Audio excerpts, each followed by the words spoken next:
भगवान विष्णु को प्राप्त शापों की विस्तृत पौराणिक कथाएं। हिंदू धर्म में भगवान विष्णु को जगत के पालनकर्ता के रूप में माना जाता है। वे सदा धर्म की रक्षा और अधर्म के विनाश के लिए अवतार लेते हैं। हालांकि कई बार अपने भक्तों और ऋषियों के कारण उन्हें शाप भी मिले। इन शापों के पीछे कोई न कोई महत्वपूर्ण कारण और कथा छिपी होती है। इन कथाओं के माध्यम से हमें धर्म, कर्म और सत्य की गहरी सीख मिलती है। आइए इन शापों की विस्तृत पौराणिक कथाओं को विस्तार से जानते हैं। जन्म लेना पड़ा। कथा का प्रारंभ। सृष्टि के प्रारंभिक काल में एक समय यह प्रश्न उठा कि त्रिदेव ब्रह्मा, विष्णु और महेश में से कौन सबसे श्रेष्ठ है। इस प्रश्न को हल करने के लिए ऋषियों ने महर्षि भृगु को यह उत्तर खोजने की जिम्मेदारी दी। भृगु ऋषि की परीक्षा। भृगु ऋषि पहले ब्रह्मा जी के पास गए, लेकिन ब्रह्मा जी ने उनके अभिमान के कारण उनका उचित सत्कार नहीं किया। भृगु ऋषि क्रोधित हुए और ब्रह्मा जी को शाप दिया कि उनकी पृथ्वी पर कोई पूजा नहीं करेगा। इसके बाद वे कैलाश पहुंचे और भगवान शिव की परीक्षा ली। जब शिव जी ने उनकी उपेक्षा देखी तो वे गुस्सा हो गए और त्रिशूल उठाने लगे। भृगु ऋषि ने शिव को भी शाप दिया कि वे भी पृथ्वी पर पूजनीय नहीं होंगे, बल्कि शिवलिंग के रूप में पूजे जाएंगे। भगवान विष्णु की परीक्षा और शाप। इसके बाद भृगु ऋषि भगवान विष्णु के पास पहुंचे, जो उस समय क्षीरसागर में योगनिद्रा में लीन थे।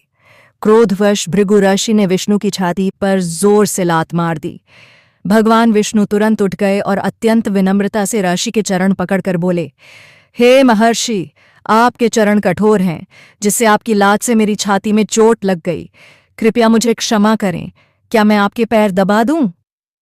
भगवान विष्णु के इस विनम्र व्यवहार ने भृगु ऋषि को अत्यंत लज्जित कर दिया, लेकिन उन्हें अपने की का पश्चाताप हुआ। फिर भी उन्होंने विष्णु को शाप दे दिया। हे विष्णु, तुमने मुझे सामान्य मानव समझकर मेरी परीक्षा दी। अब तुम्हें भी बार बार पृथ्वी पर मनुष्य रूप में जन्म लेना पड़ेगा और कष्ट भोगने होंगे। शाप का प्रभाव। इस शाप के कारण भगवान विष्णु को बार बार पृथ्वी पर जन्म लेना पड़ा और मनुष्य रूप में कई कष्ट सहने पड़े। राम अवतार में उन्हें वनवास झेलना पड़ा और सीता के वियोग का दुख सहना पड़ा। कृष्ण अवतार में उन्हें अनेक कठिनाइयों का सामना करना पड़ा और अंत में एक शिकारी के तीर से मृत्यु को प्राप्त होना पड़ा। 2. तुलसी देवी का शाप। विष्णु को शालिग्राम बनना पड़ा। कथा का प्रारंभ। दानवराज शंखचूड़ अत्यंत शक्तिशाली और भक्तिपरायण राजा था। उसे यह वरदान था कि जब तक उसकी पत्नी तुलसी पतिव्रता रहेंगी, तब तक उसे कोई नहीं हरा सकता। भगवान विष्णु का छल। देवताओं ने भगवान विष्णु से सहायता मांगी।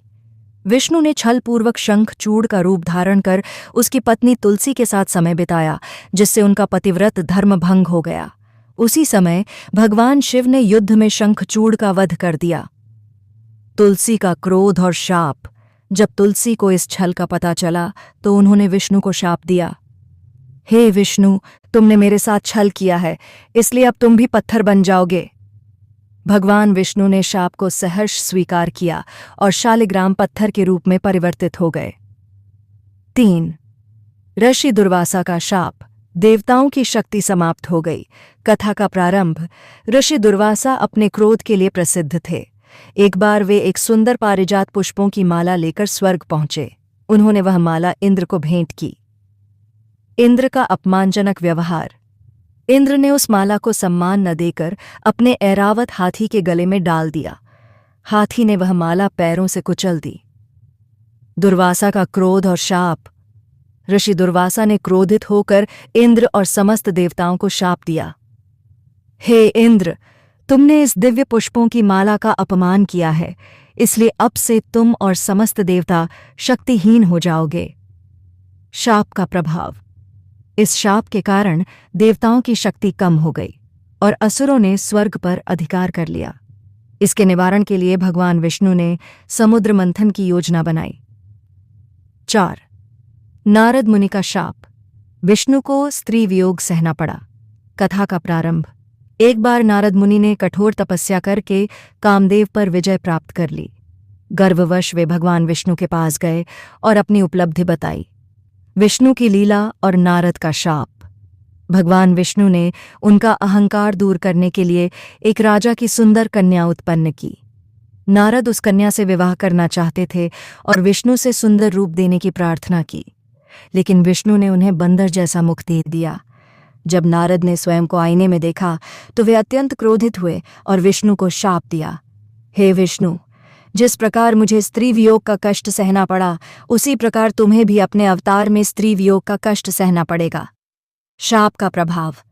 इस शाप के कारण भगवान विष्णु को राम रूप में जन्म लेना पड़ा और उन्हें सीता वियोग का कष्ट सहना पड़ा। ब्राह्मण का शाप। भगवान विष्णु को राजा दशरथ के रूप में पुत्र वियोग सहना पड़ा। कथा का प्रारंभ। भगवान विष्णु के एक भक्त राजा ने एक बार एक तपस्वी ब्राह्मण की गाय का वध कर दिया। ब्राह्मण ने राजा को श्राप दिया, हे राजन, तुमने मेरी प्रिय गाय को मार डाला, इसी कारण तुम्हें भी अपने प्रिय पुत्र से वियोग सहना पड़ेगा। शाप का प्रभाव। इस शाप के कारण भगवान विष्णु को राम अवतार में दशरथ के पुत्र के रूप में जन्म लेना पड़ा और उन्हें अपने पिता के वियोग का दुख सहना पड़ा। वामन अवतार में शुक्राचार्य का शाप। विष्णु को सूक्ष्म रूप में जन्म लेना पड़ा। कथा का प्रारंभ। जब राजा बलि ने संपूर्ण तीनों लोकों पर अधिकार कर लिया, तब भगवान विष्णु ने वामन अवतार धारण किया। वामन ब्राह्मण के रूप में राजा बलि के पास गए और उनसे 3 पग भूमि दान में मांगी। शुक्राचार्य ने राजा बलि को सचेत किया कि यह कोई साधारण ब्राह्मण नहीं, बल्कि स्वयं विष्णु हैं, जो छलपूर्वक उनका राज्य छीनना चाहते हैं। शुक्राचार्य का क्रोध और शाप। जब बलि ने फिर भी वामन को दान देने का निश्चय किया, तो शुक्राचार्य ने भगवान विष्णु को शाप दिया, हे विष्णु, तुमने हमेशा दैत्यों को छल से हराया है, इसलिए तुम्हें अब जन्म लेकर सूक्ष्म रूप धारण करना पड़ेगा। शाप का प्रभाव। इस शाप के कारण वामन अवतार में भगवान विष्णु को अत्यंत छोटे, बौने रूप में जन्म लेना पड़ा। ऋषि शरभंग का शाप। विष्णु को लिंग रूप में पूजे जाने का विधान। कथा का प्रारंभ। एक बार भगवान विष्णु ने भगवान शिव के भक्तों पर उपहास किया। इससे ऋषि शरभंग अत्यंत क्रोधित हो गए। शरभंग ऋषि का क्रोध और शाप। ऋषि शरभंग ने भगवान विष्णु को शाप दिया, हे विष्णु, तुमने भगवान शिव का अपमान किया है, इसलिए अब लोग तुम्हारी मूर्ति रूप में नहीं बल्कि लिंग रूप में पूजा करेंगे। शाप का प्रभाव। इस शाप के कारण भगवान विष्णु के कुछ मंदिरों में केवल शालिग्राम शिला या अन्य प्रतीकात्मक रूपों में पूजा की जाने लगी। छठे, परशुराम का शाप। विष्णु को धनुष चलाना छोड़ना पड़ा। कथा का प्रारंभ। जब भगवान विष्णु ने श्रीराम के रूप में जन्म लिया, तब वे शिव धनुष तोड़कर सीता से विवाह करने जा रहे थे। उसी समय भगवान परशुराम वहां आए और अत्यंत क्रोधित हुए। परशुराम का क्रोध और शाप। परशुराम ने भगवान विष्णु राम रूप में को शाप दिया, हे विष्णु, तुमने मेरे गुरु भगवान शिव के धनुष को तोड़ा है, इसलिए अब तुम्हें धनुष चलाने का अधिकार नहीं रहेगा।